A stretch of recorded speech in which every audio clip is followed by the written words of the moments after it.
The DNA is shown as a circular double strand within the bacterial cell. Like the DNA of all living organisms, it contains the unique genetic code for all of the proteins required for bacterial survival. These include the proteins required for reproduction, growth, repair, and regulation of metabolism. It also codes for the 3 kinds of RNA that are essential for carrying out protein synthesis. These are known as ribosomal RNA, rRNA, messenger RNA, mRNA, and transfer RNA, tRNA. In order for the bacteria to begin protein synthesis, the double-stranded DNA molecule must first unwind and separate in the region which codes for the specific protein that is to be made.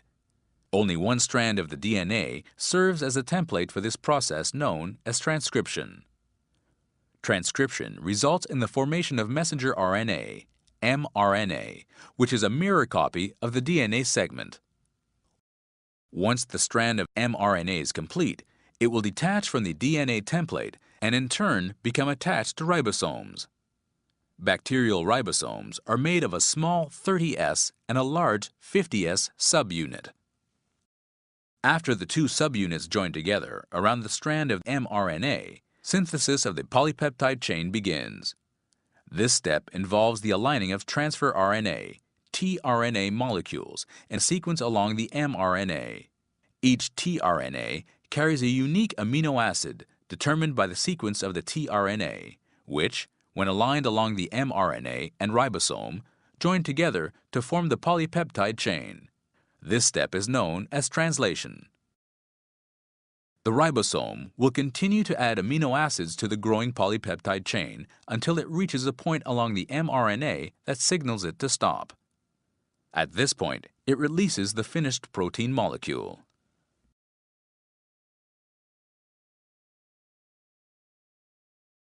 Macrolide antibiotics, such as erythromycin, act as inhibitors of protein synthesis by attaching to the 50S ribosomal subunit. As a result, they block the ability of the ribosome to synthesize the polypeptide chain. By inhibiting protein synthesis, macrolides are considered bacteriostatic antibiotics. However, at higher concentrations and with lower bacterial density or during rapid bacterial growth, macrolides may be bactericidal.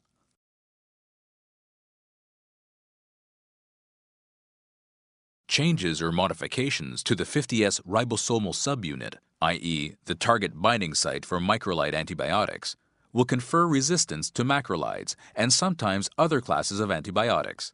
This type of resistance may be of a high level. This mechanism of resistance is mediated by the erythromycin ribosome methylation gene, which is found on plasmids, or transposons, i.e., small genetic elements which are capable of moving from one bacterium to another and integrating into the host chromosomal DNA. Copies of the gene are transported to other bacteria via plasmids or transposons through pili-like channels. The gene is incorporated into the new bacterial genome. During the process of protein synthesis, this bacterium will transcribe and translate the genetic code of the gene, resulting in the production of a protein enzyme capable of methylating the 50S ribosomal subunit at a specific position. This altered 50S subunit results in decreased binding affinity for macrolides and other antibiotics such as lincosamides and streptogrammin type B. This pattern of resistance is referred to as the MLS phenotype. Because the macrolide antibiotic is unable to bind to the 50S ribosomal subunit, it is unable to inhibit protein synthesis, and thus the bacteria itself is not harmed, continuing to produce polypeptide chains of amino acids.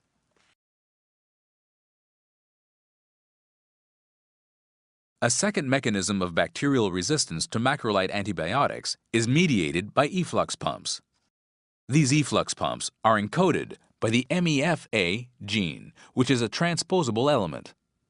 Because they confer resistance to only macrolides and not lincosamides or streptogrammin B, they are referred to as the M phenotype. The efflux pumps are energy dependent and, for S. pneumoniae, result in moderate levels of resistance. These pumps traverse the cell membrane of the bacteria and function to pump out the macrolide antibiotic after it has entered the bacterium. It should be noted that for other bacteria, such as Staphylococcus aureus, for example, a different efflux system, which is plasmid-mediated and encoded by the MSRA gene, results in macrolide resistance as well as lincosamide and streptogrammin resistance in some cases. Despite the presence of these efflux pumps, macrolide antibiotics continue to enter the bacteria.